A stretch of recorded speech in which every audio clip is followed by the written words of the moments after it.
Ladies and gentlemen, boys and girls, children of all ages, welcome to yet another episode of the Cosmic Corner on the Faith Unaltered YouTube channel.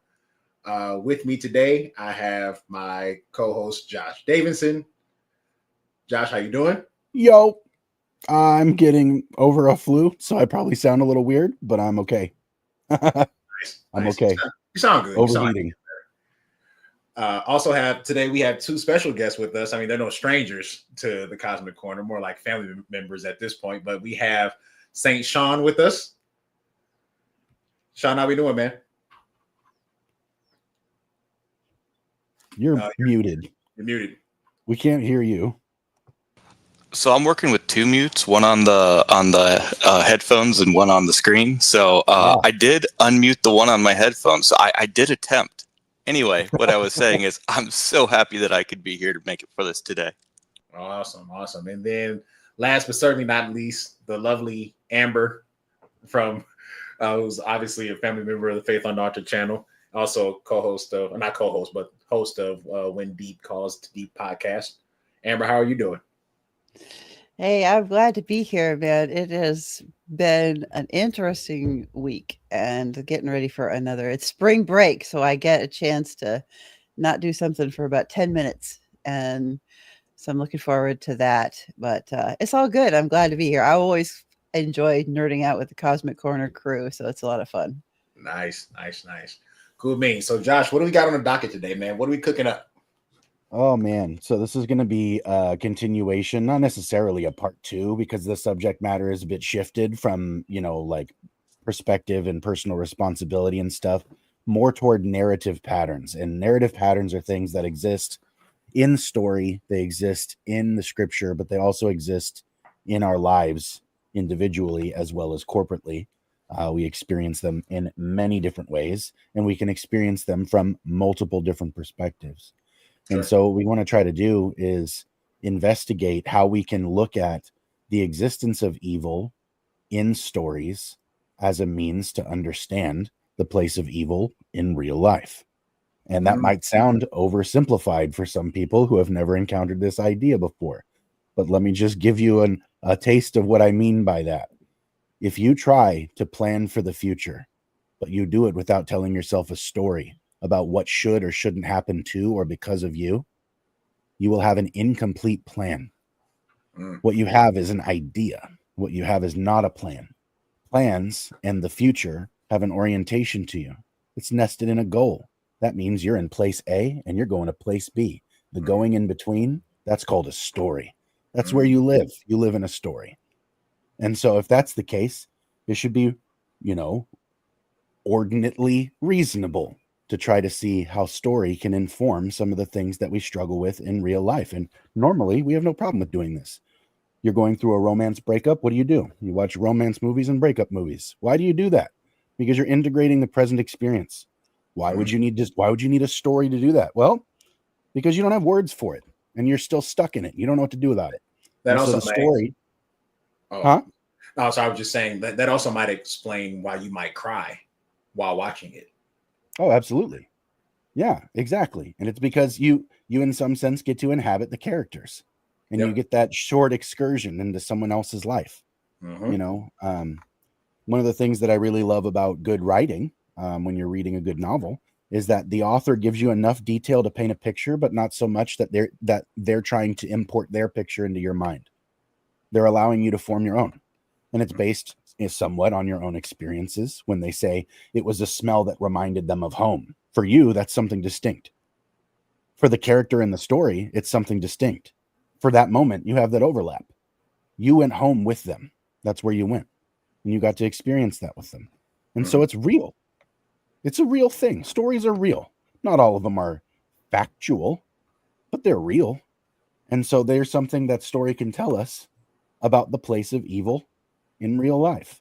And I firmly believe that. And so there's something that I wanted to make sure that we had a separate, good treatment of the question of how story deals with the problem of evil, because that's one of the central facets of almost every story that's ever been told. There's conflict, there's struggle, there's tension, or there's evil. And sometimes there's all three. Sometimes they're embodied. Sometimes you have a particular character that embodies the strain and tension of each of those things. Mm-hmm. Not always embodied. Sometimes it's a financial situation. Sometimes it's goal orientation. Sometimes it's, bad luck or being lazy, or maybe it's a group of idiot stoners looking for White Castle. There's a tension. There's a tension, and there's a reason. There's a moving forward. There's a goal. The right? stoners looking for White Castle have a very serious problem on their hands, by the way. They do, especially now, man. But you can find White Castle at Safeway, by the way. It's in the frozen aisle. So one of the things that I wanted to pop up here, and super special thanks to the other half of Hebrew Bible Breakdown for this cool graphic, Courtney, because you sent this to me after your guys' episode on Thursday. I was very, very struck by this because it's kind of funny, but it's also easy to remember. It's easy to use. This is a graphic that shows the shape of story. We jokingly made a comparison to a Krabby Patty because it looks a little like a theological Krabby Patty. Mm-hmm. But you know what? It does well to explain the structure of what it is that we're talking about. And you see at the bottom, there are two distinct pictures that represent the one picture above, and they're inverse of each other. And so you have the first one that looks like a mountain that falls down. That's called a tragedy. And the second one that looks like a valley that rises back up, that's called a redemption or a comedy. And those are the two main shapes of story, right? And what's interesting is, depending on which perspective you have in the story, all stories are usually both. And that's something that we often don't consider. The fact that, Mufasa dies, it's a tragedy. Mm-hmm. Scar becomes a villain, it's a tragedy. Mm-hmm. Simba runs away. Half of the pride is dead. The Pride Lands are suffering. Whoever didn't make it out of the Pride Lands, it was a tragedy for them. But those who saw it to the end, it was a story of redemption. And so the shape of the story is honestly just as contextual as the details of the story. And so it's something to really consider that, in some stories, the person who faces a tragedy might be doing so in order that they might deliver everyone else into the redemption arc. Sure. And that's something that I think is really interesting to see as a narrative pattern in quite a few different stories, not only ones that we see in the movie theaters or in comic books, but also in the scriptures. Yeah. So that's kind of the 10,000 foot view. Yeah, I was just about to say, like, what you meant for evil, God meant for good, for the saving of many. Exactly. And so, I mean, that's actually a really great example for opening with in scripture. In the first book of scripture, you have in Genesis the story of Joseph and his brothers. His brothers happen to be the family of Israel, which is interesting.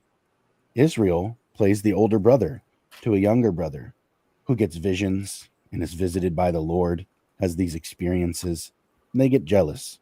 And so they want to exile him. They want to get rid of him. It sounds terribly familiar when you think about it. The same thing happens to the Christ in the New Testament. Israel, the same people, play the same role and try almost the exact same thing on the same character archetype. And so you can see, even just between the contrast of those two, the resolve of something that makes itself a pattern. And that's just in the Bible, right? The first thing that you can kind of pull out from something like that would be, how did Joseph avoid falling into a tragedy?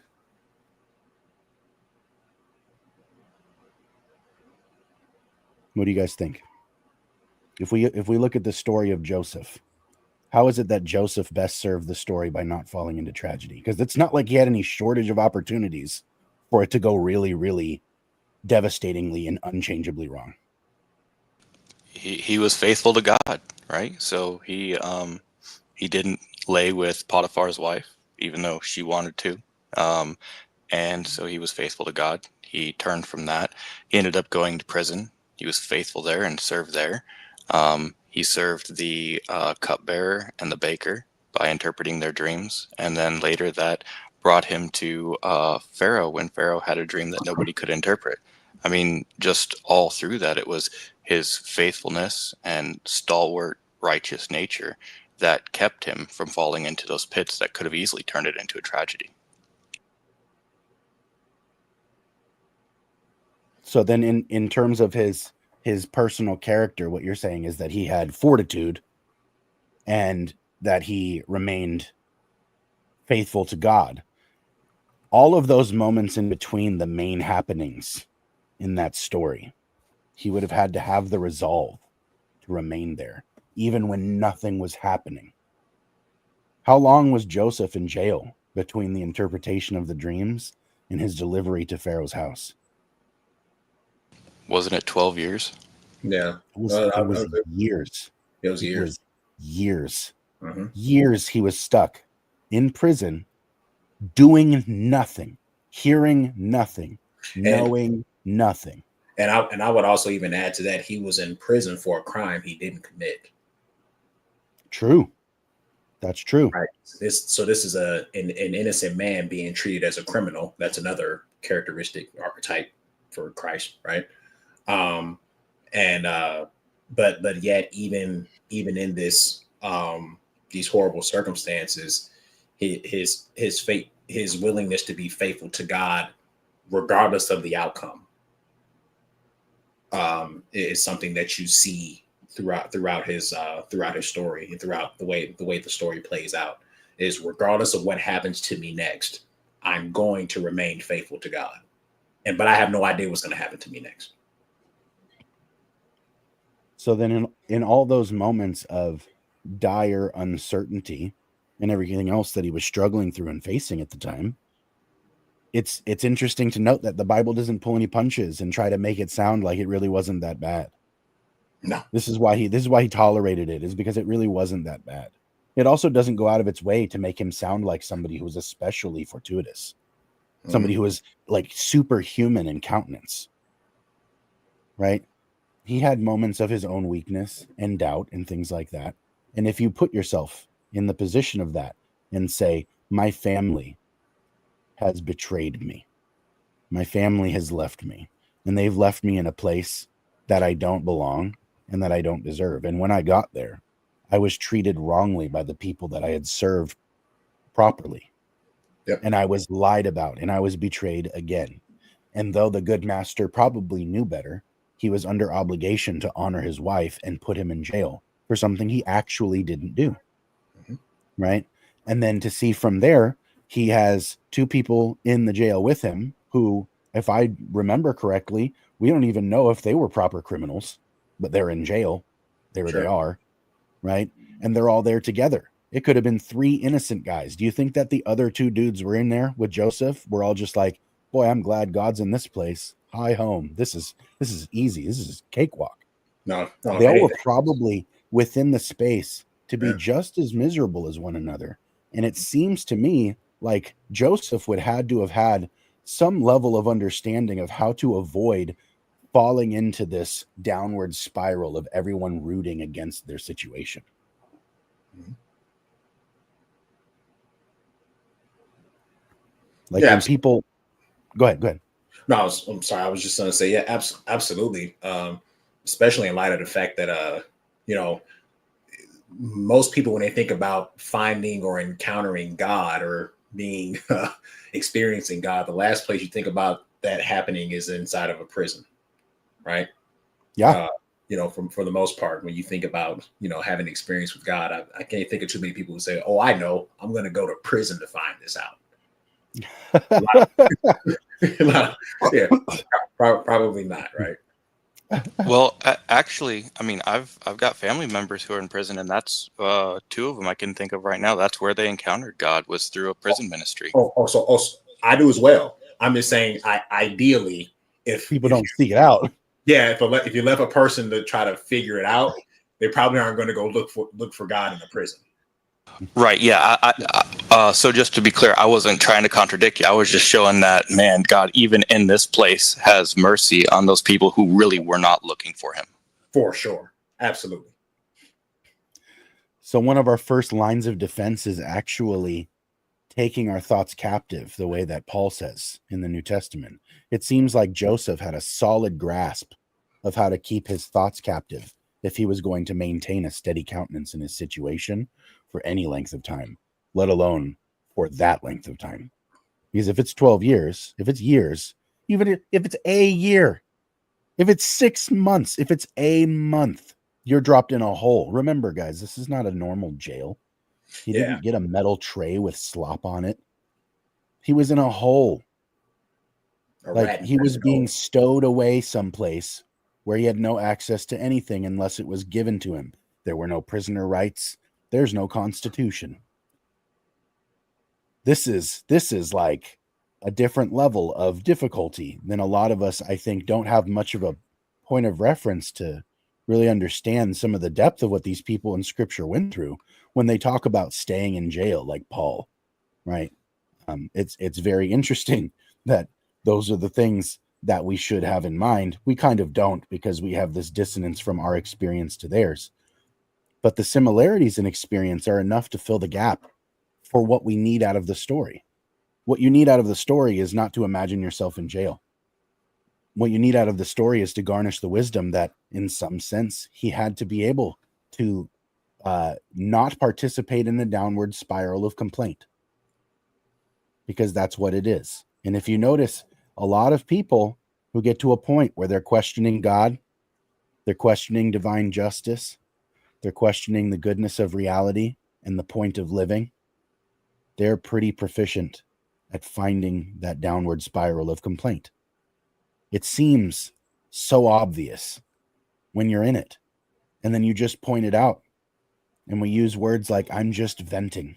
And a lot of the time, what we're doing is just solidifying our misery by trying to point to it as the only thing that's evident, right? I think there's a lot of times that I could have avoided some of the downward spirals I put myself in mentally if I were to look at the situation in a different way and keep myself from that downward spiral of complaint, because that's one of the first things that leads to that desperation and that voiding of all choice. Josh, I got a question. What are the options other than the downward spiral of complaint? That's a really good question. That's a really great question, actually. The other options are often to take yourself outside the frame of reference that's getting you there and look at which parts are actually a complaint and which parts are actually the hardship. Okay. That's usually the first thing that can help. Because sometimes, let's say we have a person who's depressed. They feel like their life is in a place where it's not moving, it's not going anywhere, nothing's happening for them, nothing's happening to them. Maybe they're sick, maybe they're alone, whatever. There's lots of small on the ground things that they can do about their situation. It's not as extreme as Joseph, so not everything has to be an extreme, but just as an example, a person who's in a low place and doesn't have much and they feel alone, they feel that isolation, they don't have any drive, they have no goal, they have no achievement, they're not getting any positive emotion kicked back from the natural achievement, right? What that person needs is not to say how hard their life is at first, right? Sometimes what that person needs is to like go and make a small meetable goal. And it could be like literally anything, a small meetable goal. And I could tell the same things to the guys who are in the recovery program where I work. Every day can be day one. Every day is a small meetable goal. So every hour is a small meetable goal. So you're saying they need an aim. Mm-hmm. They need an aim and a frame. That's the best way to look at it. They need an aim and they need a frame. They need to reframe the situation so that their perspective can match their actual potential. And they need a goal, because to be goal-oriented is the story. Somebody who's not going anywhere isn't experiencing a story. They're experiencing stagnation. And we know what happens to water when you do that. It begins to rot. The same thing will happen to our minds and our bodies if we become stagnated for too long.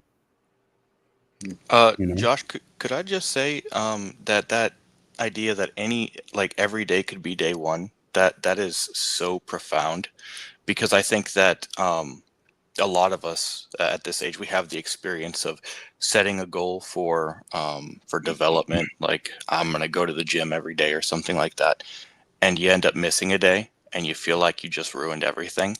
And when you said that, the thought that hit me was healing shouldn't hurt. And yet when we're building this journey and we feel like we fail ourselves, it's almost like we're more in prison to that, instead of saying that's fine, that was then, day one starts today. Mhm. Exactly. And Sean, that even can apply to someone who's struggling with perpetual sin in their lives, right? Whatever that sin may be for you. That idea that every day is day one. Every day can be day one. Is an idea that for those of us who are struggling with perpetual sins, that find ourselves keep succumbing to them, that idea can help you to understand that first of all, this isn't a sprint, it's a marathon, first and foremost, right?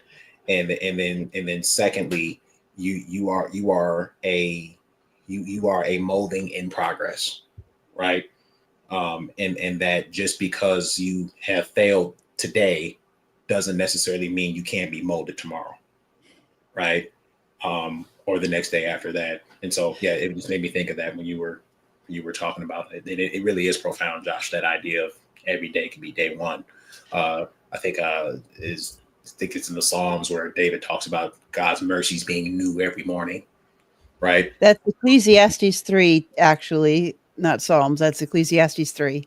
Or no, Lamentations 3. Sorry, that's Lamentations 3. That's Lamentations 3. Oh my God! Lamentations 3. I thought it was Lamentations 3. No. That's Lamentations. Because this is why I know this. Because I was just sitting here wondering, as you guys were talking about this, why is it that we get it so wrong in this a lot? Because I think a lot of us don't start in lament, and we don't learn how to properly lament that which was or that which is, because lament is the proper place to start in Genesis forward, but the prophets especially. You start in lament, which brings you to proper godly biblical repentance, that brings about the pointing out of the thing that is the injustice that we are grieving that has happened. And that brings us to the center, which is the power of God, the power of Christ in our life. And that takes us back down that chiasm to properly lament again, to put the entire thing in context that moves us forward in spiritual growth. But if we don't start a good biblical lament, that I think stagnates people's progress, because they don't start by lamenting and giving themselves that space to grieve, to put them pointed in the right path in the first place. And that goes right to Lamentations, which that, interestingly enough, that verse is the chiastic arrow point of the book of Lamentations. So, which that's why I know that, because I love that book. So Interesting. And so it's not necessarily the case that dissociating yourself from the suffering that you're experiencing is going to be the answer. I agree with that. What I was warning against specifically is taking up residence in the suffering as though it's the new expected norm. Because I think that's the opposite extreme that a lot of people go to, is this is just how things are now. Oh, well. And then they live in that desperation, because change is difficult and costly. You have to rip up the nasty, messy web of your life and start over. Or what about worse than that, Josh? What about not just taking up residency in the suffering, but what if you begin to think the suffering is who I am? That happens. Yeah. Well, as like a punishing oneself kind of thing. Yeah, like a rooting one's identity in victimhood. Or knowing little else. There are people that let's say grow up in abuses and think that that's normal, and they do think of themselves as the kind of person that should happen to. Yeah. But if you are in a situation where your connection to your sense of person and your sense of self and your connection to your ability to identify with as an image of God, that you have nowhere else to go but there. Sure. I That's a fair suppose point. that's true. One of the things that makes this really interesting, though, is that, and you can kind of see that it's, if you look at life as a story, then you have the freedom to kind of like assess the thing from several different angles. Here, I'll pull this back up. If you can imagine these two lines at the bottom, the one that represents the mountain and the one that represents the valley, the midpoint of both ends up being the place where we often want to make our focal point. Mm-hmm. It's actually not, you know, in a tragedy, the person who rises up to the top and then falls from grace, falls from the top, right? You can think of it like the icon of Jacob's ladder. It is better to be at the bottom of the ladder looking up than to be at the top of the ladder looking down, ready to stumble. It is far better to be on a proper ascent than to be falling from the top. Doesn't matter that you're at the top if you fall. This is Satan's problem. He went from the pinnacle to the bottom, right? And God does something similar, but he does it willfully and not out of fall, right? And then on the other end, you actually have the fall into tragedy and then the ascent back out of tragedy. And if you were to imagine that between the two, there's a line of continuity, and you'll have series of events in your life that play the role of both. And you can see the continuity directly from one thing to the next, from one thing to the next. And notice what's happening actually is when you're in that valley and you ascend back up, even to level ground, it feels like that high place, right? You can come out into normalcy, and normalcy can be something to celebrate. I think a lot of the time people cheapen their successes and their accomplishments by thinking that it wasn't a big deal. It's only as big a deal as you allow yourself to experience it as. I have a friend who lives next door and he's working on a film project, and he had a very difficult team to work with. The project was something that was very trying on him, and the interviews that he did with it just didn't go the way that he wanted. And during the time of his project, while he was doing this and collaborating with the other people, he was having just a really, really hard time of it.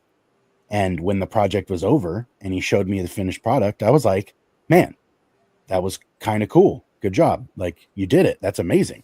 He's like, yeah, I'm just glad it's over. Like, no, dude, hear what I just said. Good job. You did that thing. It's like, it's over now. Hallelujah. But don't cheapen the fact that you just did an accomplishment. Don't gloss it over with all of the disdain that you have for the experience of it going wrong all that time. It didn't go wrong in the end, and you pulled it through, man. Let yourself enjoy that. Let yourself enjoy that.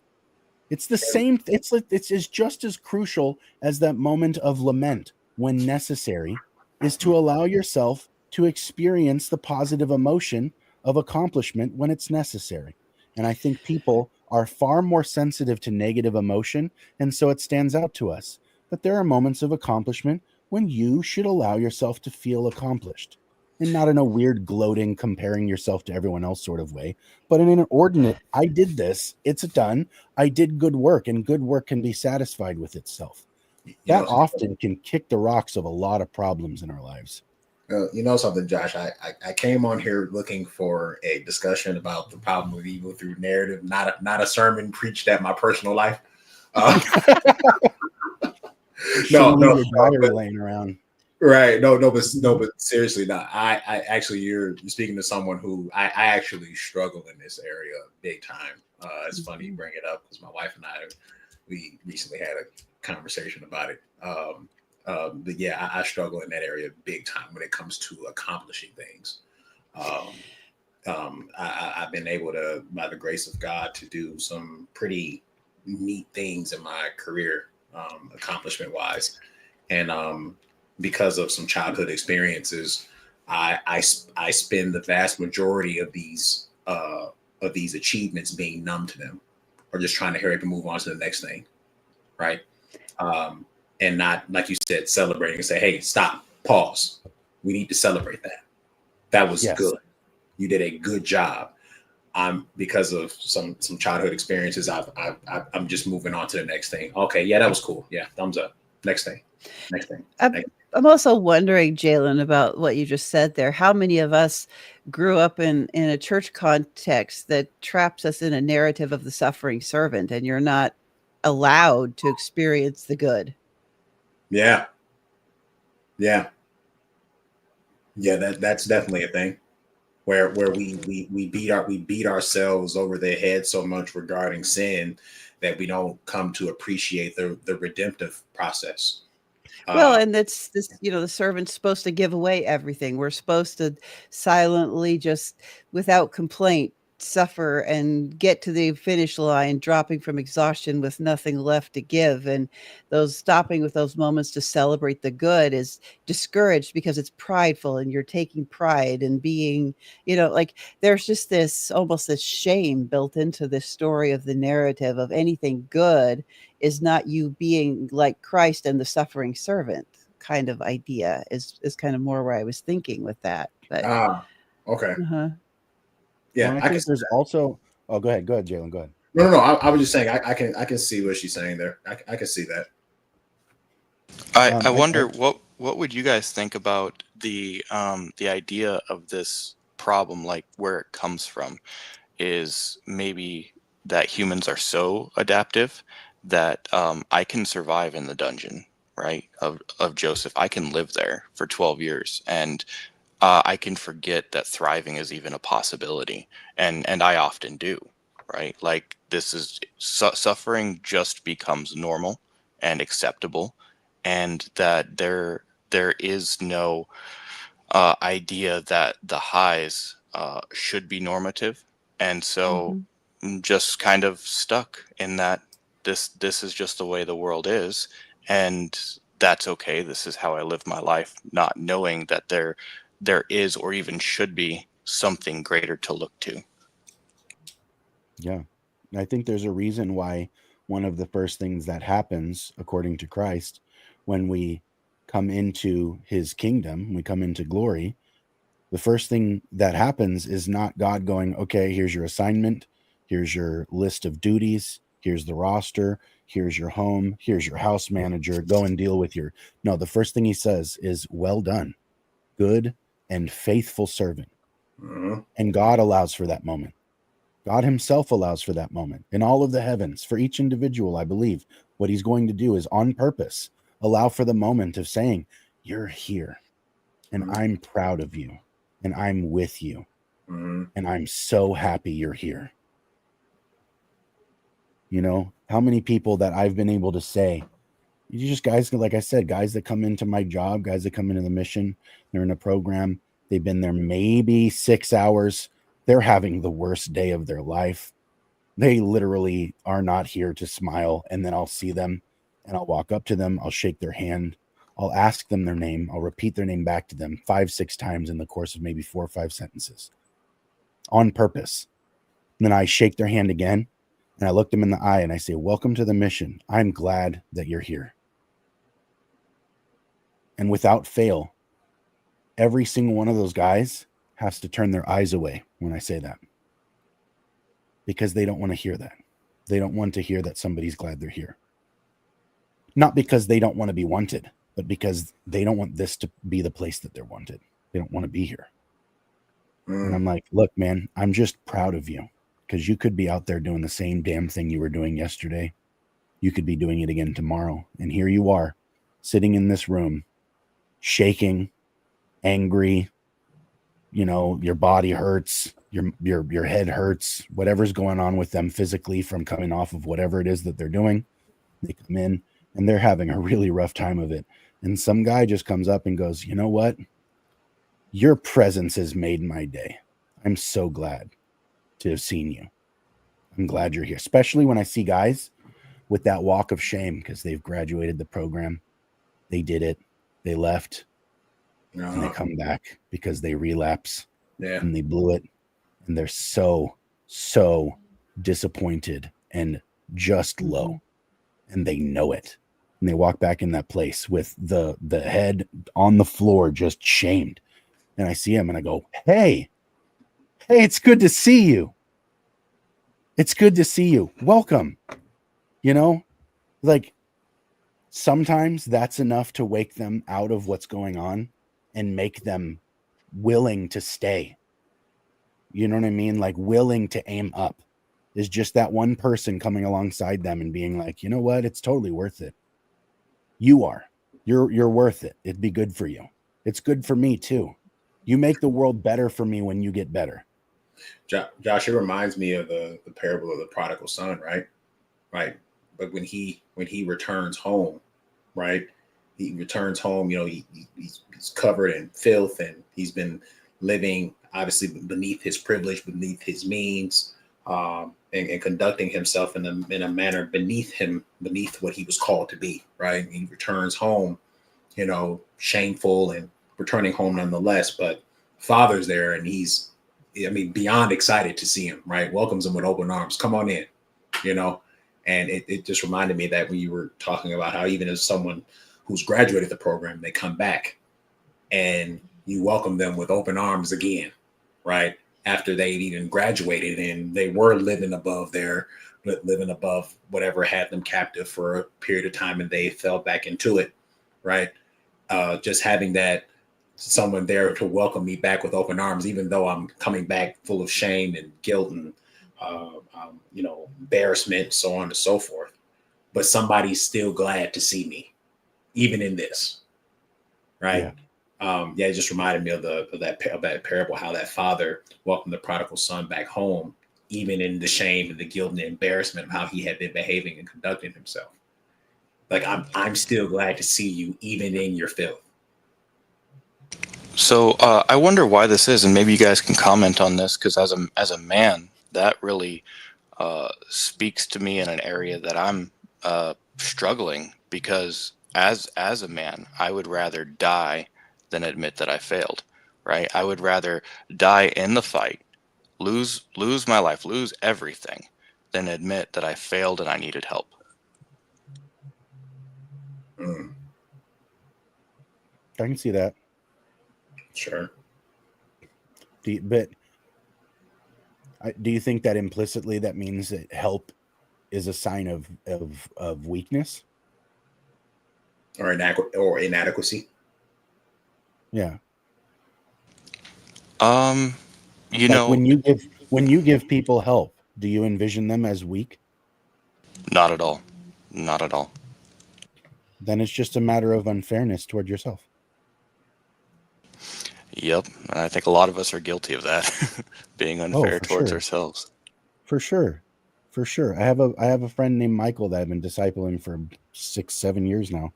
And he constantly comes at me and says, man, I got in an argument with my wife and I, thought these ugly things and I almost said one of them and I just don't know if I'm a child of God. And I'm like, look, bro, if you think that being a child of God means that you never have impure thoughts, let alone impure words or impure deeds, then someone lied to you, but it wasn't me because you never heard me say that. You never heard me say that. And he's like, well, yeah, that's true. It's like, okay, well, how about this? I got mad at my wife and I dropped an F-bomb. Am I less saved than you now? How are we grading this, bud? And he's like, no, I would never say that. I'm like, then why are you saying it about yourself, bro? Why are you pointing that there? Whose weapon is that? Why is it in your hands? Like, why are you doing that? He doesn't have an answer. He doesn't know. It's like, because I got caught up in the bad thoughts I was being whispered to in my head. And here I am agreeing with them. And I'm like, yeah, well, then agree with them in the right way. Say, yep, I'm filthy. I need cleaning. Instead of going, I'm filthy. Oh, guess I'm too dirty for I'm too dirty for the Lord now. Like, no, you're not. And no, you would never tell anybody else they were either. You wouldn't. You only say that to yourself. You'd never say that to anybody else. It's like the opposite of empathy. Mm-hmm. I'm just wondering about something because I did a project for I think it was for OTBT. And I went and looked at how the prophets view shame in Genesis. And it's really fascinating because the actual word shame only appears in the first, it's the first time in chapter 3. It's only in Genesis 5 times, the actual word for shame. And then you don't see it again until the prophets. But the idea of shame soaks the book of Genesis. And there is, I think, an aspect of where we get this idea of an inherited guilt. I really think that that's actually inherited shame.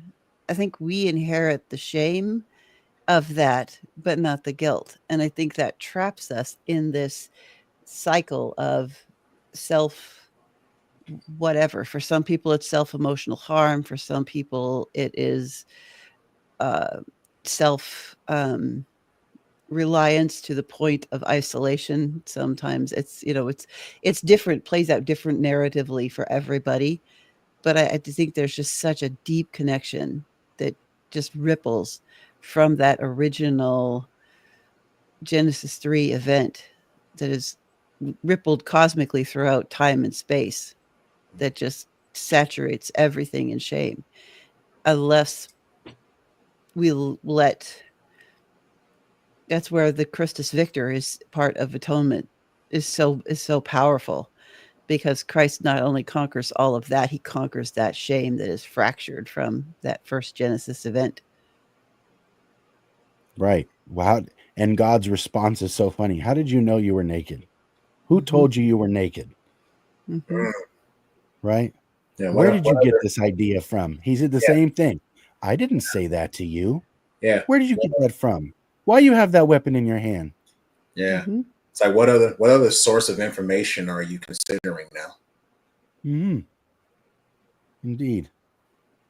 I'm reminded of it because it's still fresh in my head, this House of David series and the fall of the House of Saul, because Saul was adverse to shame but loved glory. And so because he was fearing the people and loved himself, he did lots to the glory of Saul. And that led him down to an ugly path. And it was because he was adverse to shame. If he wasn't, he would have repented. But he didn't. He wouldn't. He wasn't gonna. And it's like, it's not that he could not. It's that he would not. He refused. Right? And so there's this moment that happens that's acknowledged by the prophet, who says, this is not going to be a good time, not just for you, but Jonathan will never see the throne. Your son, right? The people of Israel. This is going to be a dark time, right? And there's no bones about it. We all know that there was a darkness coming. We wonder, sometimes we wonder, and it seems ordinate to us to wonder, why didn't God bypass the dark time and then just usher David in the next week? Like, what's with the layover period, Lord? What's with the delay? What's going on? You know what I mean? Like, why is it that we have to go through this low point in order to go to a high point? Well, and it's go ahead. No, I was going to ask a question. Could it be that the delay or the layover is actually prep time for the high point? Yes, usually I believe that it is. And this, this is one of the themes that I've used a lot in sermons when I'm like preaching at the pulpit, is that when we arrive, we'll be part of that. We'll be living stones as part of that temple not made by human hands that the Lord wants to inhabit. That is his people. We'll be part of that. And when Solomon built the temple, there were no sounds of tools had on the building site. All of those stones were shaped before they got there.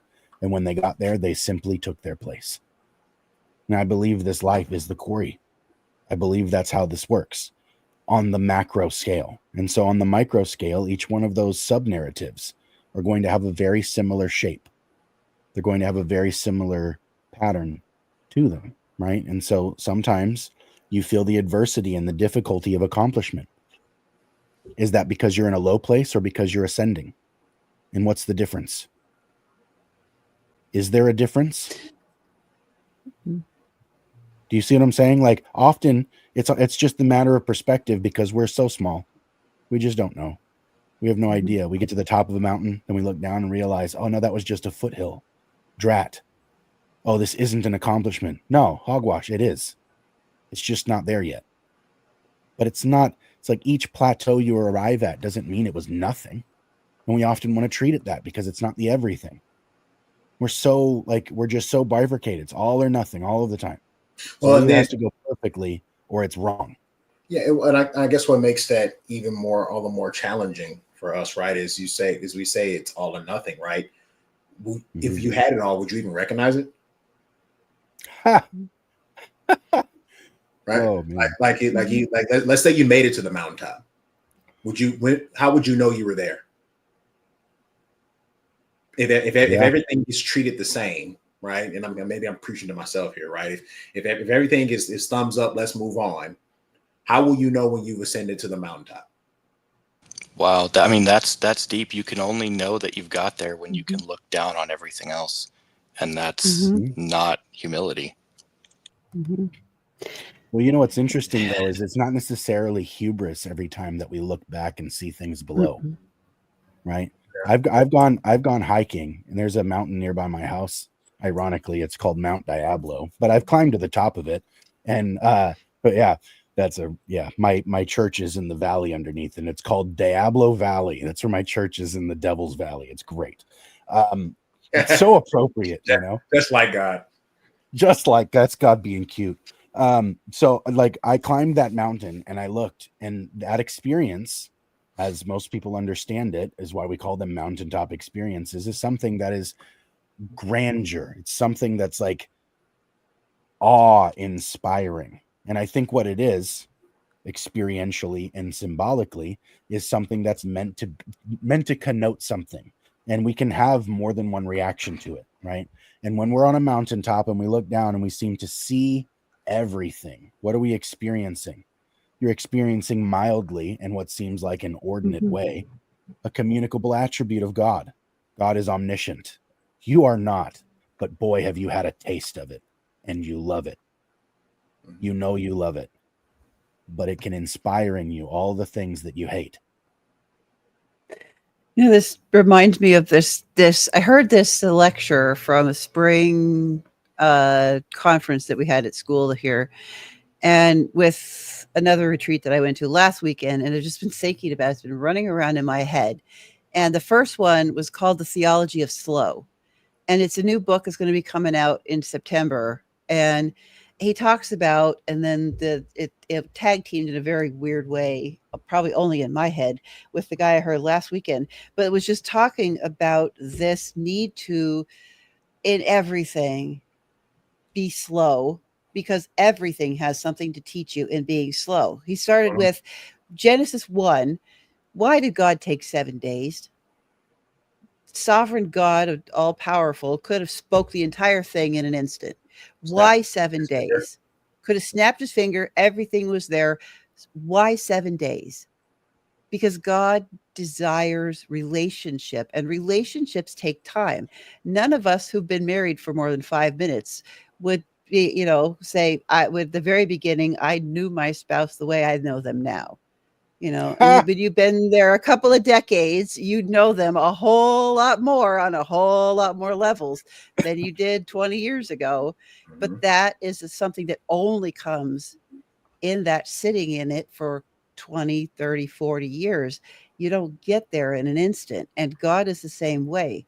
He doesn't get there with us, and we don't get there with him without that time, because we have to experience it with God, and that grows, I think, on both sides. But we got to have, that takes time, and that takes slow.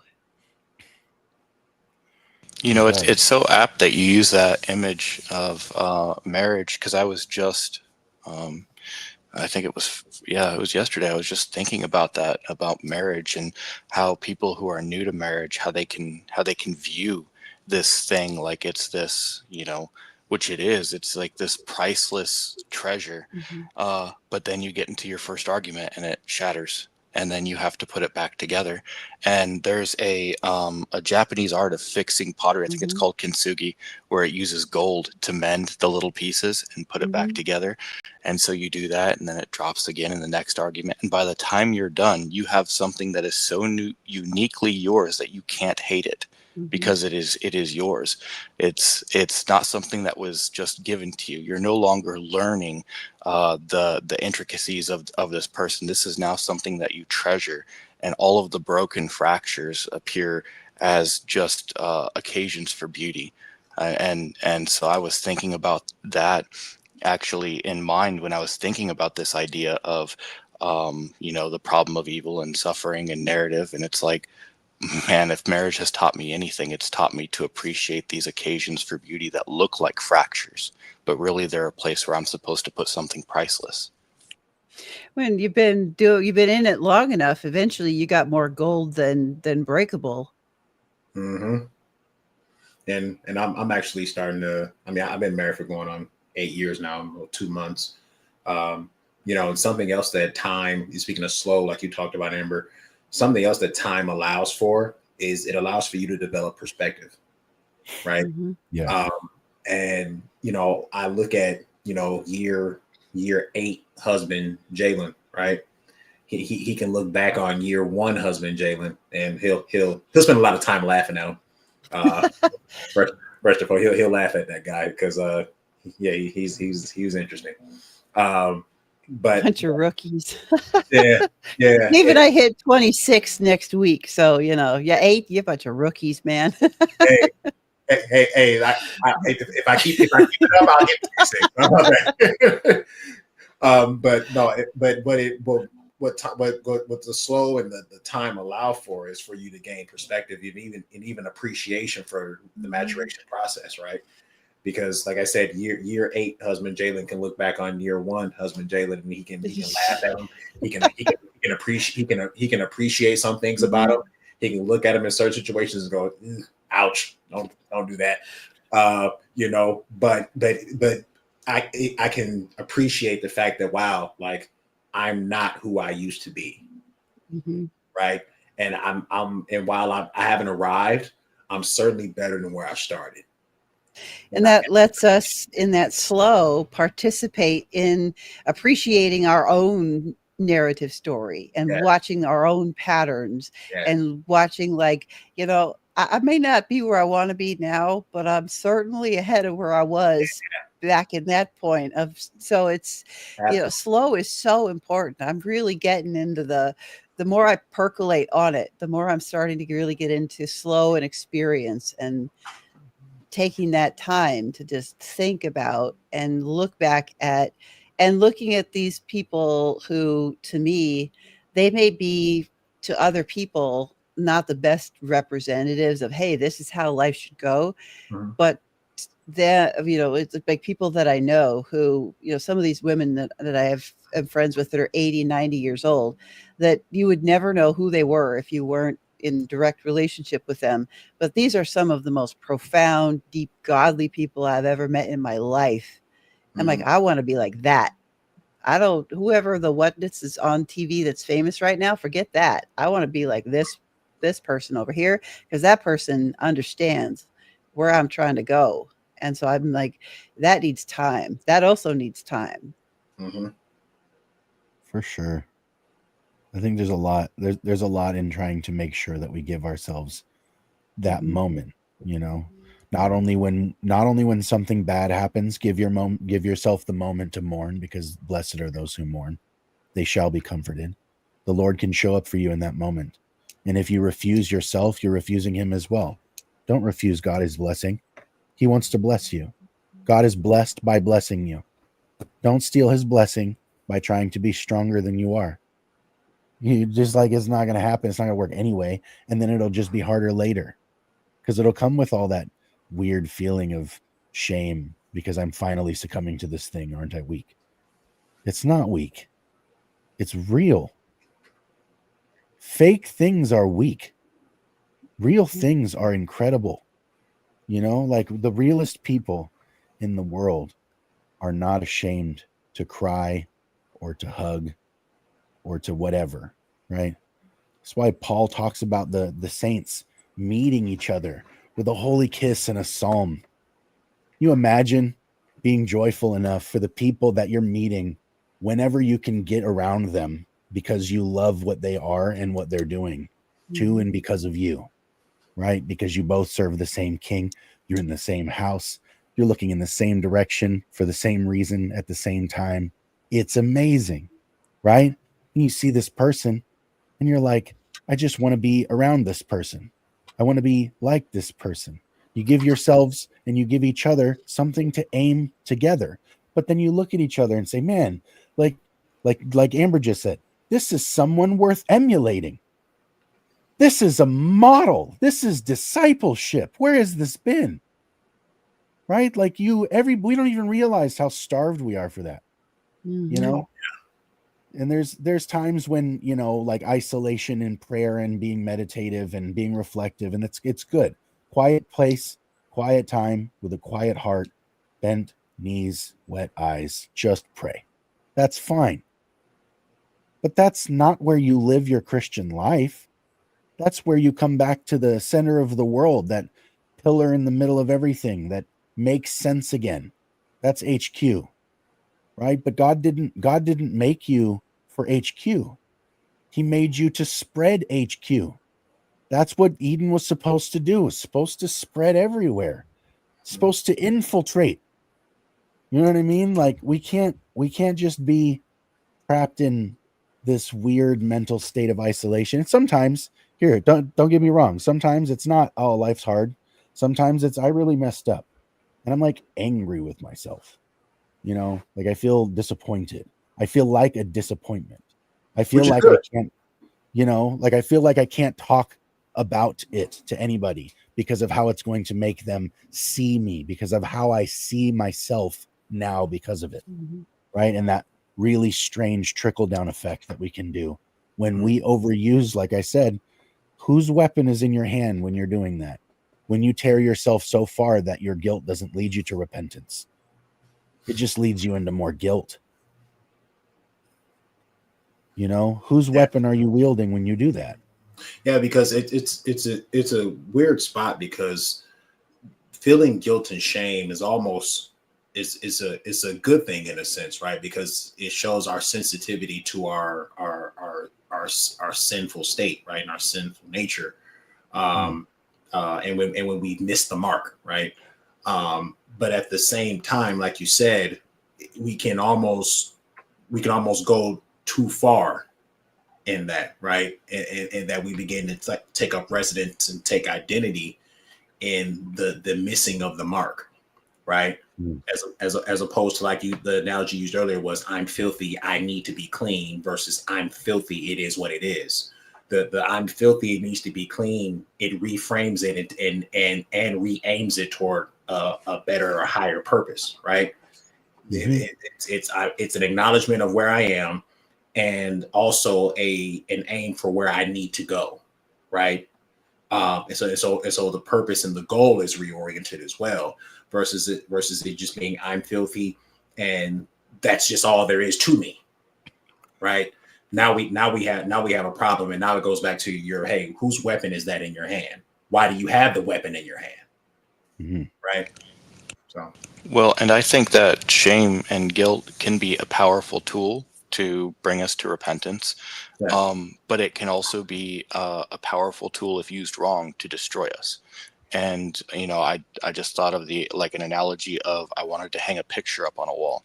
So I pull a hammer out of my toolbox. If I use a regular hammer, I'm going to get the job done. If I use an 8-pound sledgehammer, I'm going to make a lot more work for myself, because I just destroyed what I was wanting to decorate. All right. That's wonderful. I've totally done that. Oh man. I wasn't expecting you to say that one.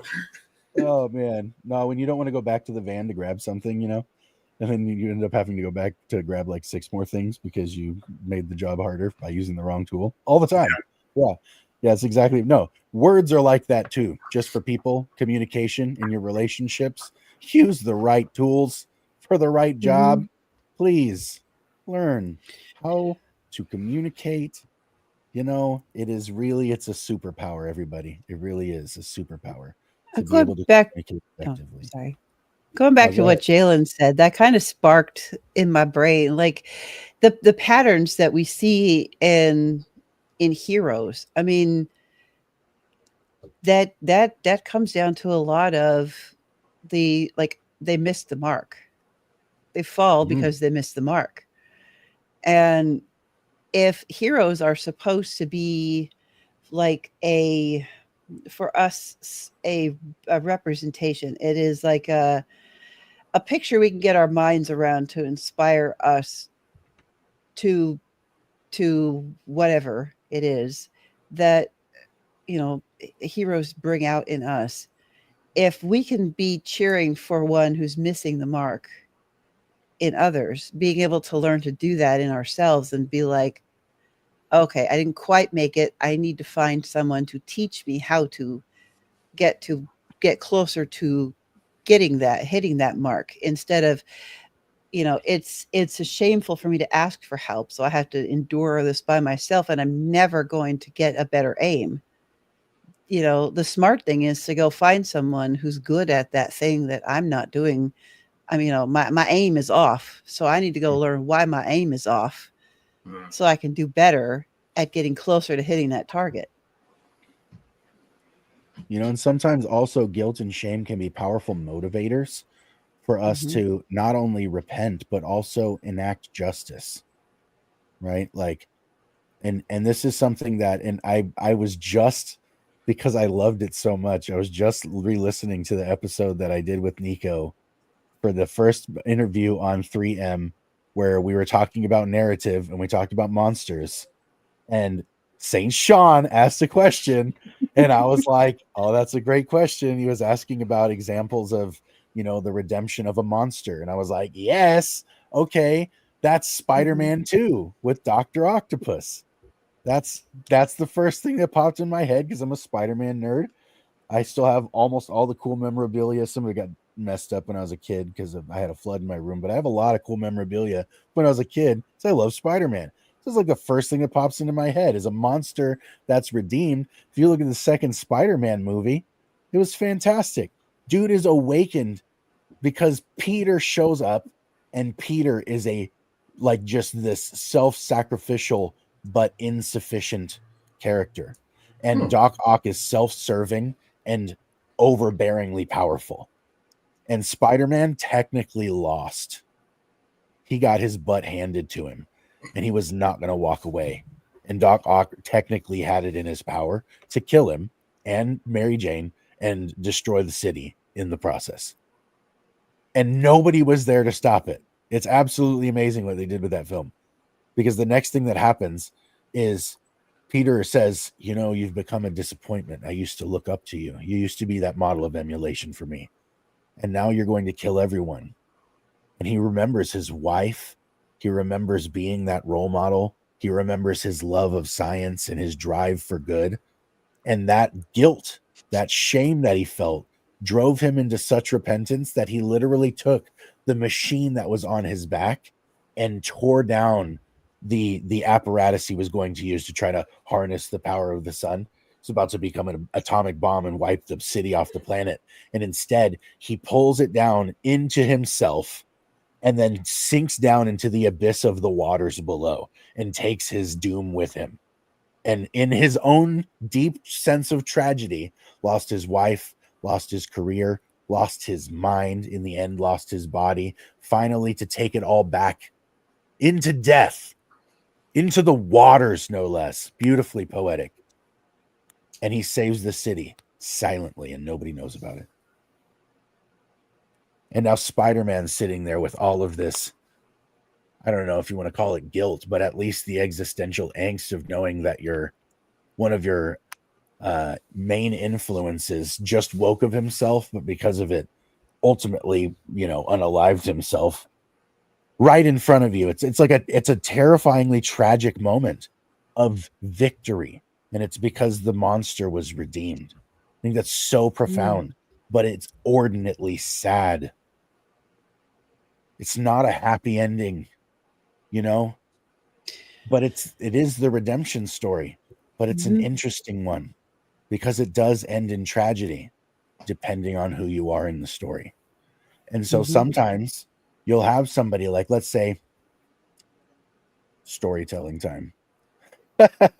Let's say there's a Hell's Angel and he realizes what he's been doing is wrong.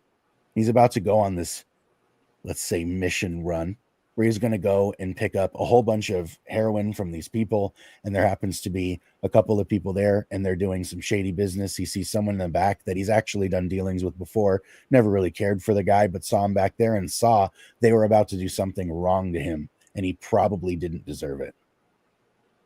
Should he go down with the ship and help that guy? Because you know what's going to happen if he does. Right? Where is it that this manner of justice about oneself to notice, I'm the monster, and who's going to stand up to monsters if not the monster? That's what you need. You need someone that's terrifying to stand up to something terrifying, usually, right? Not always that it's a physically terrifying thing. Sometimes it's a matter of wit or a manner of virtue and justice, is terrifying thing to confront. Whatever it is, you need somebody fit to the task, usually, unless you get a miracle. But not every story ends in a miracle. Some of them end in the monster dying in the water to save everyone but himself. There's no shortage of stories that have a pattern. It's very similar to this. It's a very old pattern. But it's interesting to note that it's something that does give a very poetic turn and a very sweet dulce, right? That old sense where death is sweet, to meet one's end in the ordinate way. It is really something that turns the morbidity of our fear of death on its head. I think that's why God can redeem it, is because it destroys the fear of death that much further. That's why God can use it as part of that redemption arc. I believe it is because it makes sense of what actually happens when those things take place. They are inspiring. It's amazing. Yeah. But it is sad. Oh, death, where is thy sting? Exactly. So what do you guys think about the redeemed monster? I know I just talked for probably hell of long.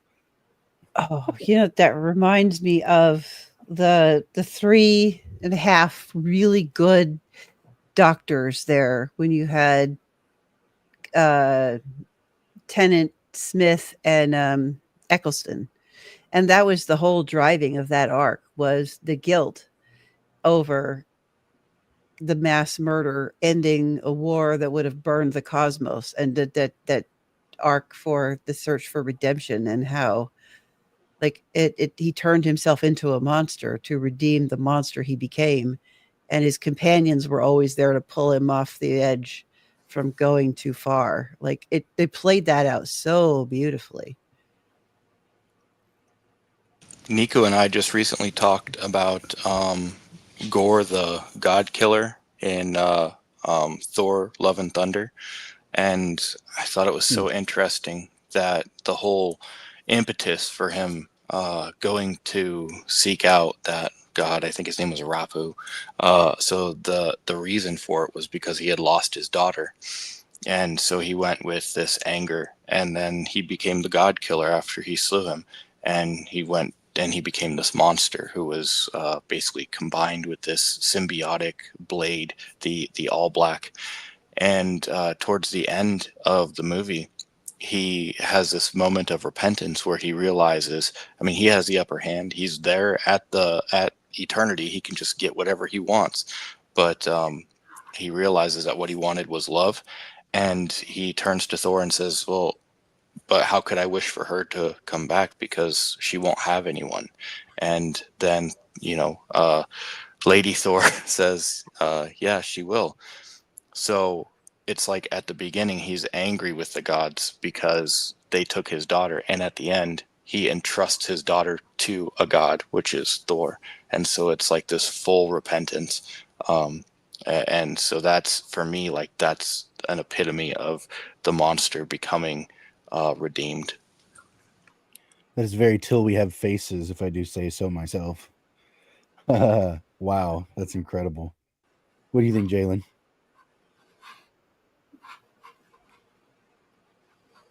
In regards to which part, I just want to make sure I'm answering the right question. The redeemed monster motif. Oh, I really have a lot of thoughts in regards to that. I had never really like thought about like a redeemed monster motif. I've thought of it like in the context of like scripture before, like with like I think about like Saul's conversion to Paul and stuff like that. But I've never really like I've never really thought about it like in terms of like a movie before. I don't really have any examples for that. Interesting. Okay. But in regards to Well, like, go ahead. No. I was going to say it's an interesting. The reason why I like the motif is because it kind of scratches the itch for one of the reasons why we're drawn in the modern age to try to explain how the villain became such, and then you identify in and with them. But that motif goes wrong if it ends you in villainy, right? Sure. So And in which case, the monster has to be redeemed somehow, you know? Yeah. And in which case, then, like, so we brought up Lion King earlier, and I went to go see it a couple months ago. I went to go see the movie Mufasa, The Lion King. Okay. I have not seen that yet.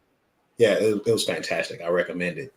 And it definitely you can definitely see that motif playing out with the character of Scar. Because the movie goes about explaining kind of how Scar and Mufasa came to have their adversarial relationship. Oddly enough, there's a woman involved, right? But it's that usually turn two men into enemies really quick.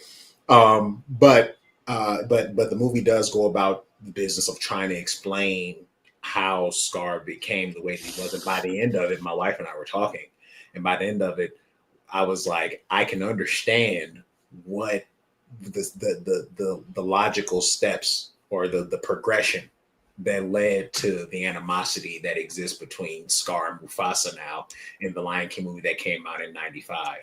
Because now you can see how if you put yourself in Scar's shoes at that time, you could have very easily become Scar yourself. Mm-hmm. And if you rest your identity in that for too long, you will also end up executing the assassination of your brother. Yeah, that's right. And hate in the heart is murder in the mouth, right? Like that's that's something that's going to come sometime, because out of the abundance of the heart is where the mouth speaks. Yeah, you know. Yeah. I guess I just need to think a little more there, because what's interesting too is there's actually precedent for this in like church tradition. You have some weird stories about like Saint Christopher. He's one of my favorite saints because he's such a weird character, right? Like Saint Christopher in the Western tradition is understood to be like part Nephilim, right? And in the Eastern tradition, he's a dog-headed man. He's like a werewolf. Like he's such a weird character, but he's supposed to have been redeemed by being in service to the king in a way that only he could. Right. Which is interesting. Like, I don't know if you've ever heard the story of St. Christopher, but it's really like in the shorthand, it's very interesting. He says, basically, I want to serve the most powerful king. Right. And so he serves this like wicked tyrant king who rules the world with an iron fist sort of situation. Right. And one day he notices that the king is afraid of the devil. And he's like, who is this devil? Why are you scared of him? You're supposed to be the biggest bad. I'm here to serve the greatest power, right? So he tricks the king into telling him about the devil, and he leaves to go serve the devil, right? And he's serving the devil, and then he realizes one day that the devil is afraid of the crucifix, and he does the same thing, this bait and switch. He tricks the devil into preaching him the gospel, and he goes to a monastery to go find this great king that even the devil fears. And when he gets there, the monks are like, well, you need to give alms, you need to pray, you need to do these things, like live a life of virtue and quiet, humility and fortitude. He's like, you don't understand. That's not me. I can't do that.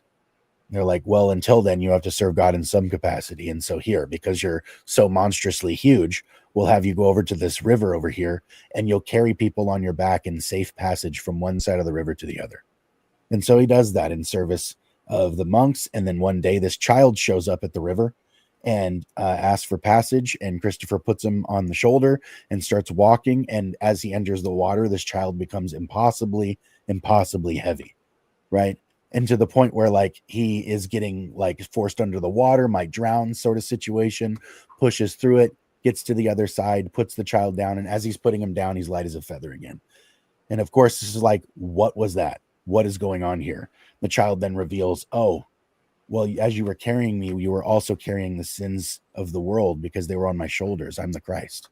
And he bore the Christ child on his shoulder in his service to take people across the river. And in the story, the river plays the space of that strange line that separates two countries, that in-between place, the place of the traveler, the place where nothing really belongs, right? And so where do you put a monster who wants to serve but doesn't have a place? Well, you put him where no one else belongs, right? And he can serve there, and he can function there, and he does well, and even carries the Christ there, you know? And so it's like, where is the place of redemption for that person who doesn't belong? Because they're just so, they've put themselves into the edge of the world, you know? Like, can God use that person? It's like, yes, he can. He totally can. He absolutely totally can. You know, and so I think stories like that are very empowering for my spirit, right? Because I have a good acquaintance with myself, and though I'm a bit of a prude, I also have a very wretched imagination sometimes because it's vivid, and so I know myself and how I am, and I know how careful I have to be because I have a sharp tongue and things like that. Like I know myself. I know how enraged I can be at certain things. And I know my capacity, not only for language, but I have a pretty large physical presence as well, and a capacity for physical violence in a way that a lot of people probably don't have match of size or anything like that. And I don't use it unless it's necessary, right? And I think that that's one of those things. Maybe this can sprout into a discussion on pacifism one day, but to talk about the role of genuine physical fortitude and protection, you know, and where that line lives, because physical violence seems to be a product of the problem of evil, and yet maybe can be in service of its its resolve, let's say. So, thinking of the this redeemed monster motif, two of the more popular ones that almost all Christians would know is Saul of Tarsus, going from monster to being redeemed, and even he then, as you said, went to the edges of the earth, right, as he's preaching the gospel. Constantine the Great. That's a great example. Oh my goodness. Yeah, I kind of threw him out there when I first started answering the motif thing. But I was like, then I thought about the Lion King thing. I'm like, oh wait a second, I do have this in the form of a movie. So and then Constantine the Great, who goes from being the emperor, who is like the leader of persecuting Christians, to himself becoming a Christian, and then he also moves to the edge of the world and goes and establishes a city in Constantinople. And then two that are probably more popular that won't, maybe not just Christian fans will understand, is Vegeta from Dragon Ball Z. He goes from being the monster to the co-laborer with Goku. And then another one that people with small kids will understand is Todd from Fox and the Hound. Yeah, another one of my favorites. Yes. Favorite Disney movie of all time, Fox and the Hound. That's because Tim Burton made it. Boom. Yeah. You know what's crazy too is Paul is a great example of this too, because he's one of those people that fills a strange place, right? Because you'd think if God was going to choose anybody to be the ambassador to the Jews, it would be this amazing, educated Pharisee of Pharisees type character, you know, tribe of Benjamin and all that. It's really interesting that he ends up being the apostle to the Gentiles instead. And the Lord just goes like, no, you love the covenant people. And that's great. But I have something completely opposite for you, you know? And you can think of that not necessarily as a punishment, but almost as an interesting integration of Paul's feelings of guilt. because Paul obviously felt guilty for who he was before he joined the Christians. He was trying to exterminate them. And so he did probably walk around with a good deal of guilt and felt in some way like he needed to do this type of living penance of treating all of the Hebrew people and the Christians really, really well. And then is just blown away by them when they receive him like he was Christ himself and they honor him and all of those things. That's why he writes about it. He's like, you guys received me and I didn't even, like this entire time you've been such a blessing to me, and it's like that attitude came from somewhere and God taught it to him. You know what I mean? Like not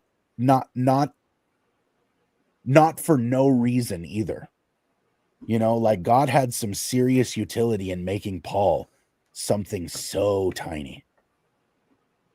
Well, and then can you imagine the conflict within Paul? So he's somebody who was persecuting and killing Christians, and then he is then sent out to the Gentiles. First, he goes to the Jews; they don't receive him.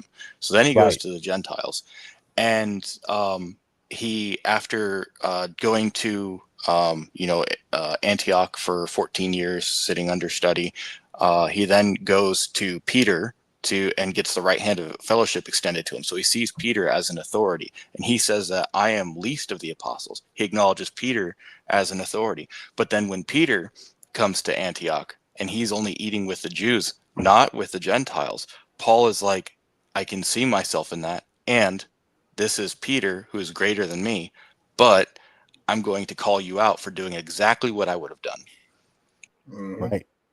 And you know what's interesting? I've contemplated this before, because we have those people that are like, well, you've done the same thing, so why should I listen to you? No, here's why this makes sense, okay?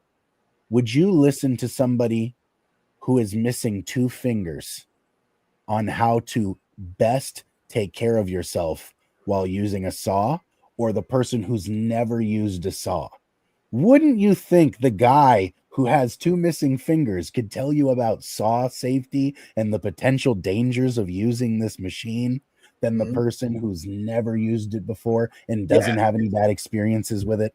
Yeah, it's very contradicting, and basically it's really childish and immature way of thinking. But that's the person, like you were just getting at, that's the person that should be telling you that you shouldn't, that hey, you shouldn't do this. Even if they're still doing it, you can still listen to them and get the wisdom and hear and hearken to the warning of what happens if you engage in whatever type of activity, what type of consequences it can bring.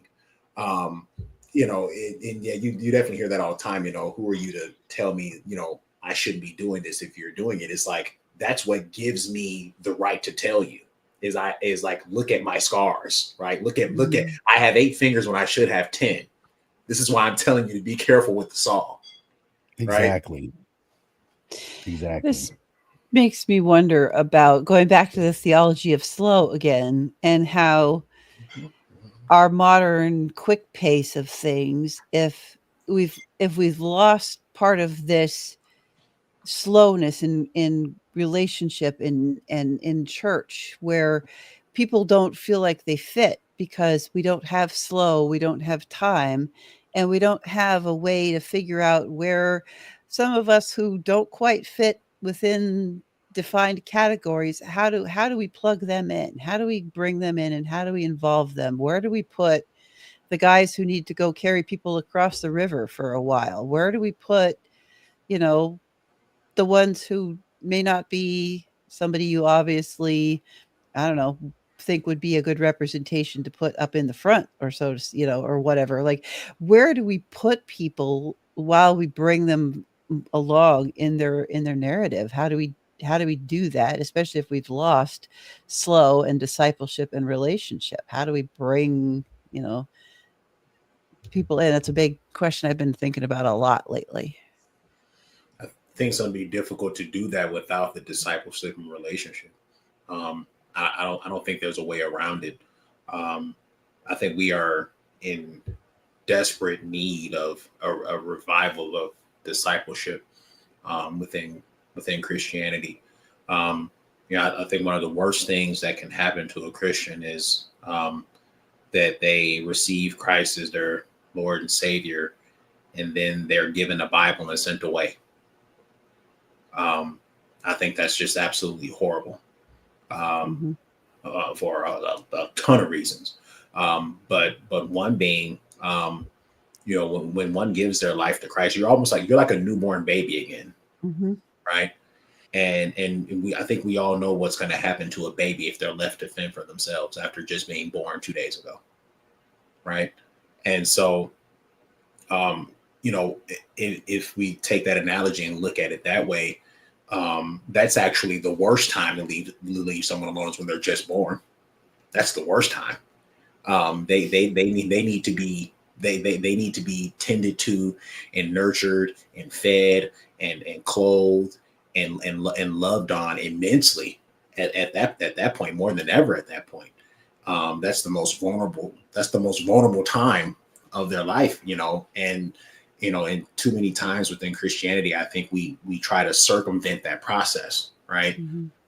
It's where you'll see people that they give their life to Christ, and then like 6 months later they're in a pulpit preaching. It's like, whoa. Like, what are we doing, right?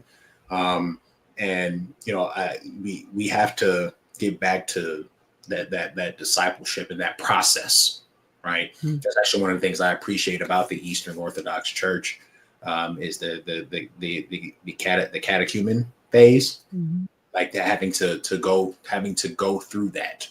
I really can appreciate that, because it speaks to the truth of the fact about salvation being a process and as being a marathon, right?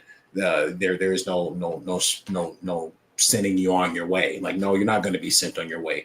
We're gonna feed you by bottle, and we're gonna change your diapers. We're gonna burp you, and we're gonna do all. You're gonna get treated like a baby, right?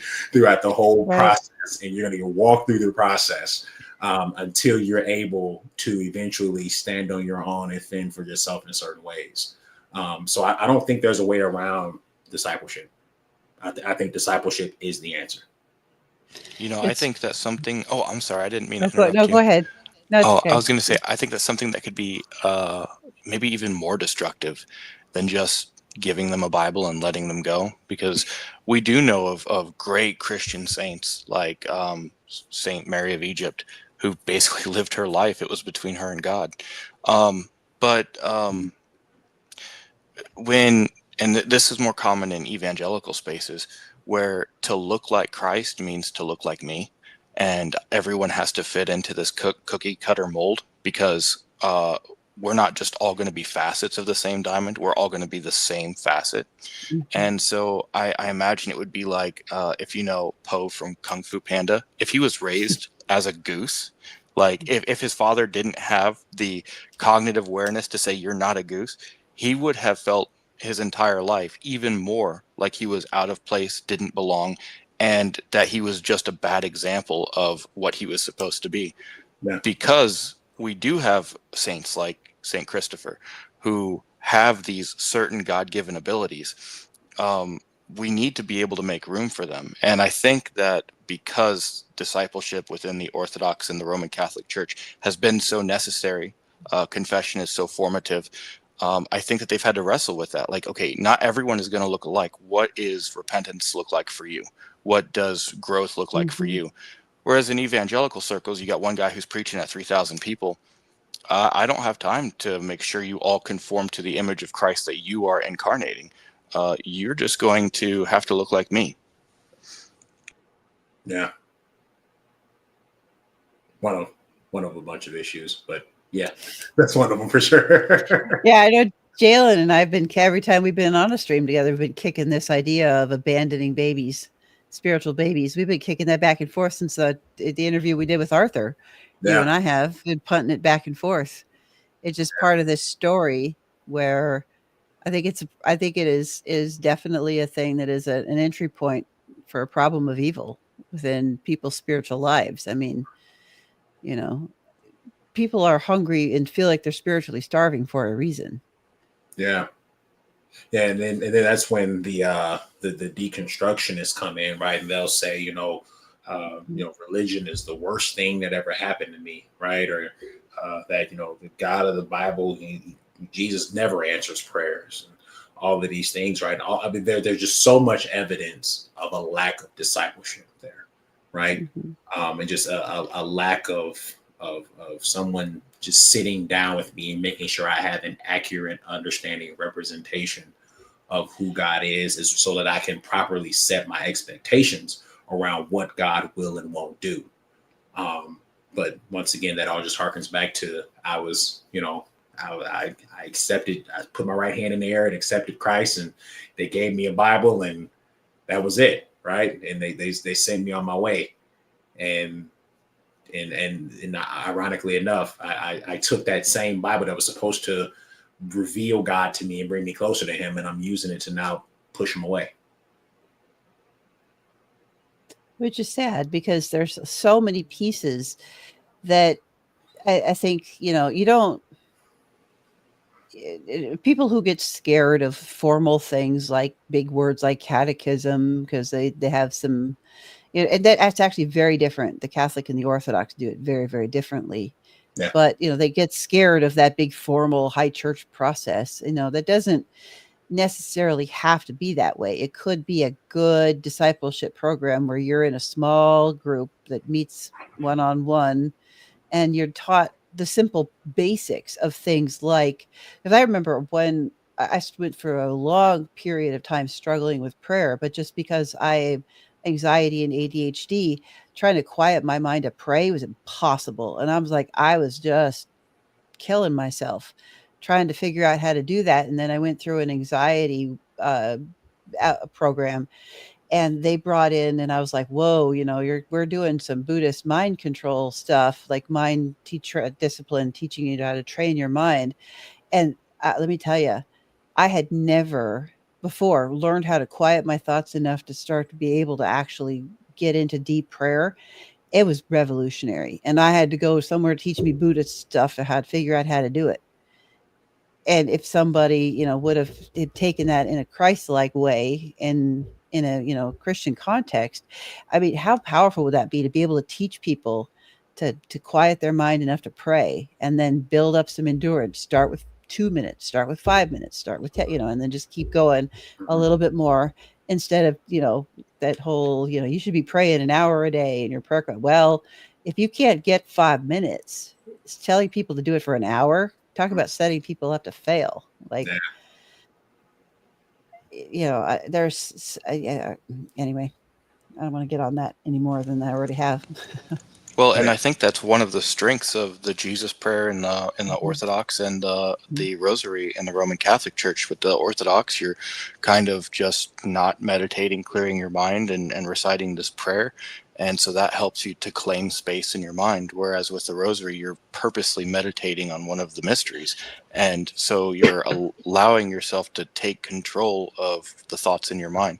So I think that that's two examples of where these traditions have wrestled with that and have come with a very, very practical approach to dealing with that. Not saying that's the only thing that they do. Obviously, they each have their own virtues. But one of the byproducts of it is you're able to claim the space in your mind. I like this. I like this filling the gap and recognizing the role of experience as a means to fill the gap for somebody who doesn't, because this is the thing. Sometimes experience is how you hard earn the understanding, and then the next generation that learns of your wisdom doesn't have to repeat those mistakes. They resolve the pattern of your mistakes by not making them. And that's one of the ways that the problem of evil is genuinely done away with on a micro level, from even from family to family, as people who grew up, let's say people who abuse their children often grew up being abused. But it is comforting to note that most people who are abused as children do not abuse their children. And people don't really know that. They don't really know that. It's too easy to focus on the fact that some children are being abused And we know that because they're abused, it's more than likely their parents who are abusing them were abused as children. But the people who don't abuse their kids, a lot of them were also abused. Most people who were abused as kids don't do that.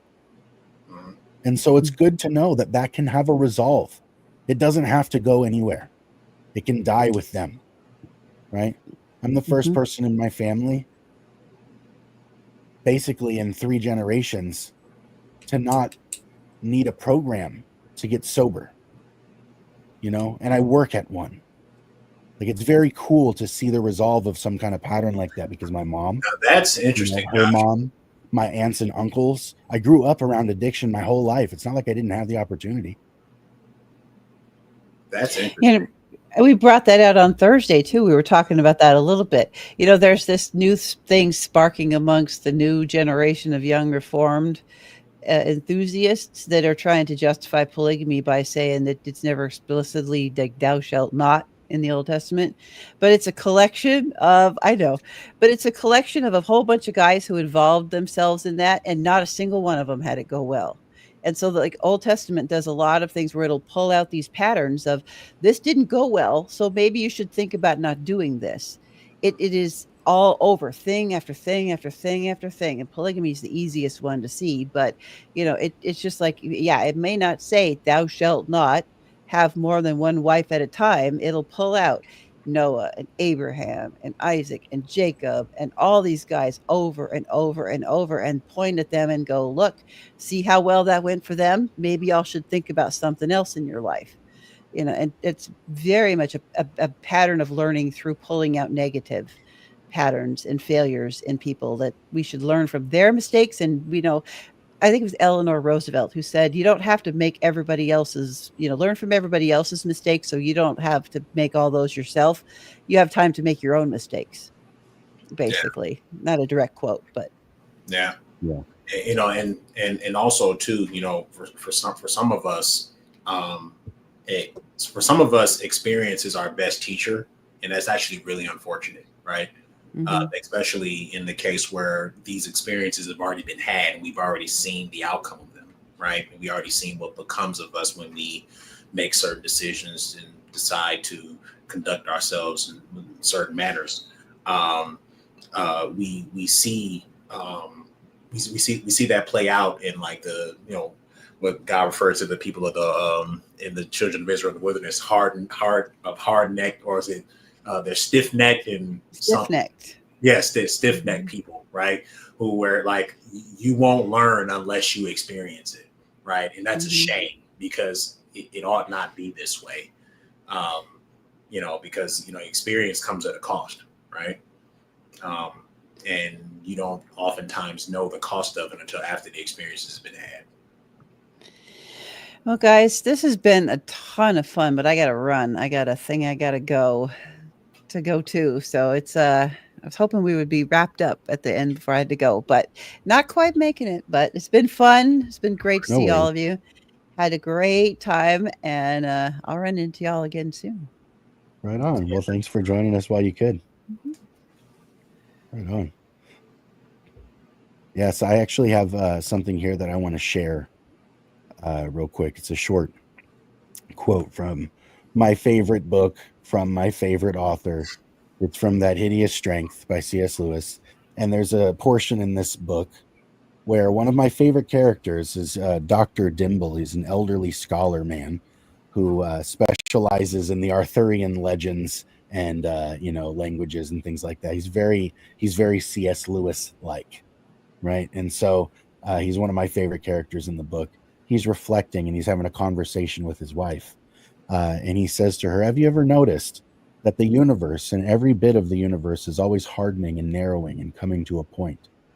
Says his wife waited as those wait who know by long experience the mental process of the person who is talking to them.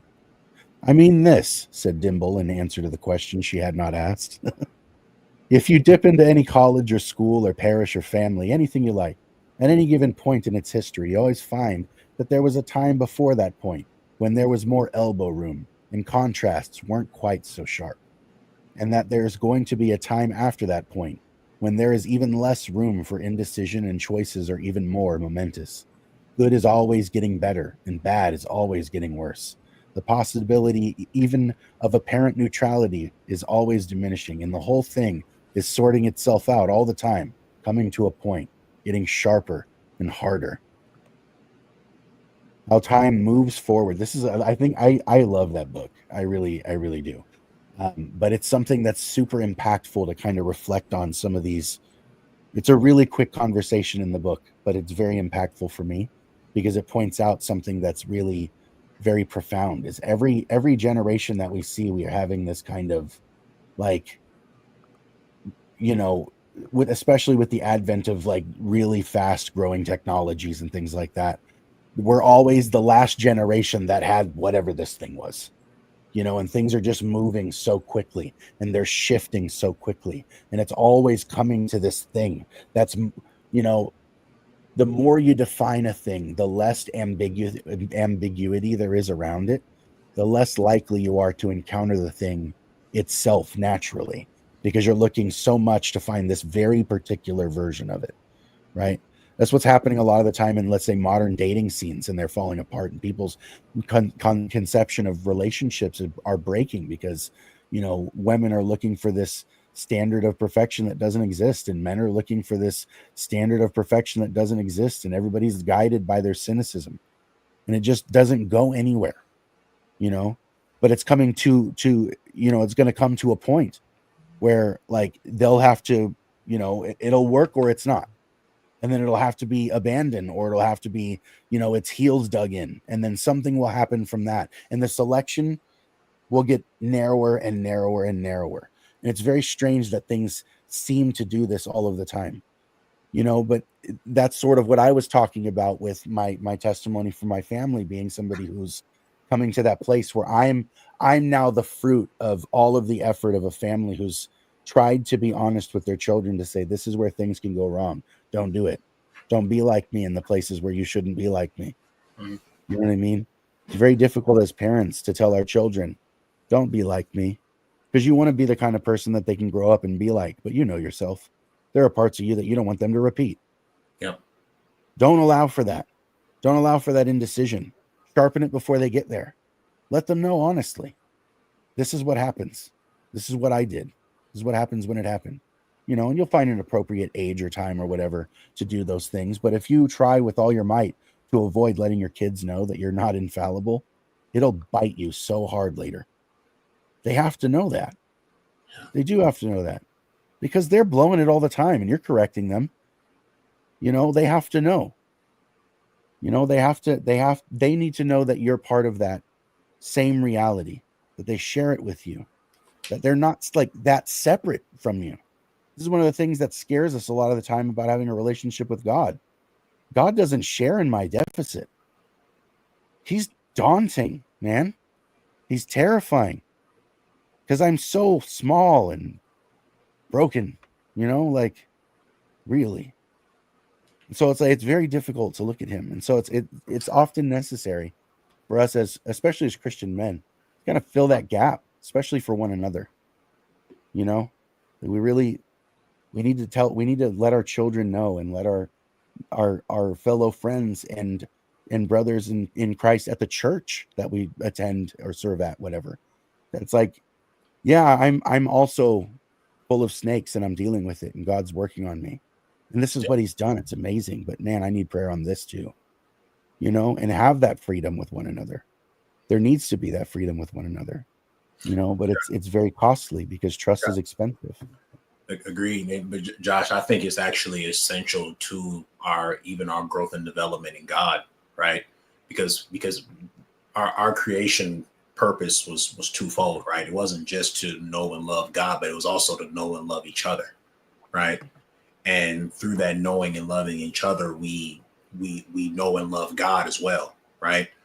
And so my part of my maturation process in God is to be vulnerable and transparent with you, is to be held accountable by you, right? It's just not, you know, being accountable to God. That's not solely it, right? It's God and you, right? Because I mean, John put it this way: Christ told the disciples, "By this men will know you're my disciples, not by you being accountable to God, how you love and care for one another. It's your relationship with each other that people will know who you belong to and how to properly identify you." And so I think that, that accountability to one another, and that iron sharpening iron, which is necessary. And then when iron sharpens iron, sparks fly. So it's a good thing, right? Through that we grow in our relationship with God as well. So actually, you are actually imperative to my development in Christ. I become more like Christ when I get you involved. Mm. And I think that's where sometimes I think as Christians, not just Christian men, but women and people in general, we miss that part, that I actually become more like Christ with you far better than I do without you. Yeah, and I think that when we fail to acknowledge our failures and we fail to represent ourselves as we accurately are, and instead we hide behind this facade of I'm perfect, we end up producing a rebellious generation that takes all the wisdom that we have been given and just throws it out and says, I can't know because you lied. And I think that that's coming home to roost with the church. I think that's coming home to roost with our country. We have a young group of rebels that are just like, I don't trust you. So everything that you said, I don't trust you because you lied. And so I think that honesty is so important, to be able to say, look, I am an authority to you and you do have to do what I say, but I fail all the time. And I could be telling you something that's wrong. And that's because I'm still learning. Yeah. Yeah. Man, this is fantastic. I feel really good right now. I mean, not in my throat. My throat hurts a little, but I feel really good about this episode, Mm-hmm. I am very pleased that a lot of the focus in both of these episodes is on a very practical, experiential level. I didn't actually intend initially to get that far into, but I think this is probably the side of the problem of evil that isn't explored quite enough, because it doesn't need a syllogism to get you there. This is really the exploration of how the problem of evil is done away with, rather than merely answered as a justification for why God exists. I think that's too small. It's just too small. God has so much more to do than just exist. There's so much more to do about it. I understand that it's difficult, and I don't pretend like it's not. I understand that it's difficult for people to look at the world the way that it is and wonder what gives. But I think the way that we've been approaching this is the way that best answers what gives, rather than is God good? Does God exist? I think it's simply a distraction. I think that's honestly a lot of the time our cynicism taking us to approach the problem at very, very wrong levels of resolution, and it gets us to places where we bow down before numbers and bigness, where we look at the universe and say, oh, it's huge, so I must therefore be insignificant. Things like that. It doesn't make any sense to leap there ultimately, because that's your value isn't determined by your size anyway. You're not a chunk of gold or something. Like that's not how this works. But we do play these mind games with ourselves, and a lot of it is rooted in this strange misunderstanding of ourselves and our place in things. So I'm very satisfied to kind of prod at it this way. I'm really enjoying this a whole lot, actually. Yeah, it's been really good, very helpful. So I guess if you guys are cool with it, closing thoughts, or summary thoughts, or however you want to go about that, for what we've talked about, perhaps not only in this episode, but even in the previous one. Like, because we've touchstoned on a couple of things that we talked about in the first episode, but not but there it was distinct enough that I don't feel like we're repeating ourselves. It's really great, actually. I really enjoyed this a whole lot. But Sean, what do you think, man? Yeah. So I think that when we're looking at evil as itself, right, and we see it for the bigness and the injustice that it is, and we see it and let it become an indictment for God's goodness, then we are dwelling in that place of complaining that we talked about earlier, and we're not allowing ourselves to be objective. When we see these things and instead we focus and shift our perspective to looking at the things that are coming out of it, the way that God is redeeming it, and the good that is coming only because of it, we're looking back at the vase that I talked about with marriage and seeing the brokenness as an opportunity to place precious things. And so in that, at the end of all of this, all of the questions that we have about why evil exists, why it persists, why a good God allows for suffering will be answered, and every mouth will be stopped because we will see the absolute beauty that he brought out of these things. And so I just see all of the arguments that someone could raise against the problem of evil is completely dismissing all of the beautiful things that he brings out of it.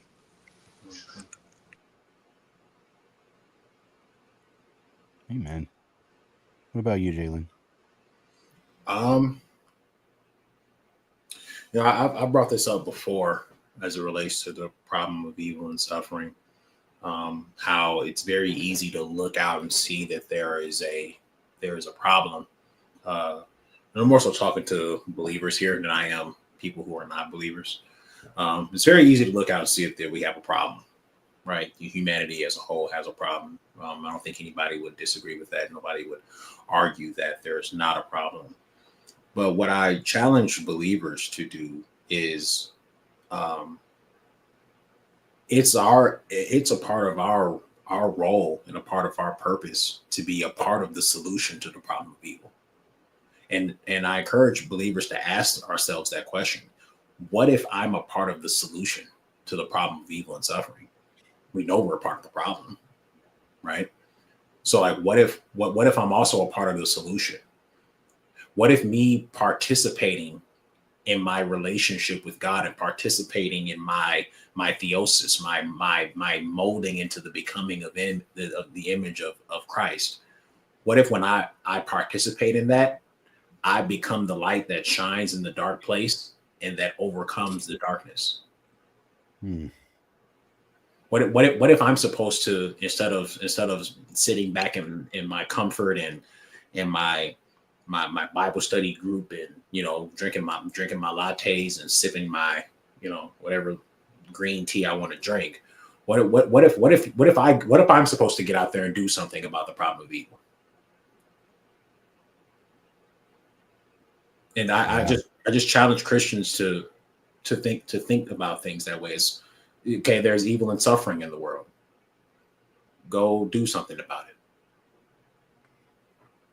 it. And challengers to ask yourself, what can I do? Right? I'm reminded of Jesus, one of the miracles of the feeding of the 5,000, when one of the disciples, I forgot which one it was, the story's escaping me right now, but comes up to Jesus and says, Jesus, these people have been here listening to you teach all day and they're hungry. And Jesus looked at him and said, go get them something to eat. Go get them something. Right. And disciples like, well, how am I going to feed all these people? Mm-hmm. But go do it. You recognize there's a problem, right? Go do something about it. What if you got up and not only did you acknowledge the problem, but you're supposed to be the hands and feet of God that actually participates in the solution? I just challenge all believers to look at the problem of evil the same way.